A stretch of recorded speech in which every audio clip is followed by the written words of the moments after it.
Hello members, today we are making this balloon-powered water fountain to teach us a little bit about air pressure. So for this, you're going to need a plastic water bottle, a balloon, a straw, scissors or something sharp to make a hole in our plastic bottle, a smaller container or tray, and food coloring is optional, but you will also need some water to put in our bottle. So we're going to start by having adult supervision here and making a hole in our plastic bottle towards the top of our bottle. Next, I'm going to pour some water into my water bottle, but I'm not going to let it get near the hole at the top that we made for the straw.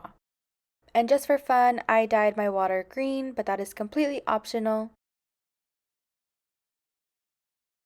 Next, I'm going to put my straw into the hole. Next, you're going to make sure that your tray is right under your straw or the part of your straw that is sticking out. We're going to take our balloon and you're going to blow up your balloon. Make sure to pinch it so that none of the air comes out. Pinching the balloon to make sure no air comes out. Stretch the mouth of the balloon over the opening of your bottle. Then you're going to release the balloon and observe what happens. As you can see, we immediately see the water start to pour into our tray. You can move the tray around if the water is pouring a little too quickly. And how does this work? So the water in the bottle has air pressure. This air pressure is pushing down on it, and when the balloon is released, the air pressure on top of the water increases.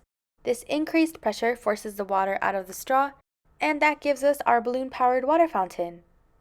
I hope you guys enjoyed, members, and I hope you guys stay tuned for the next video. Bye!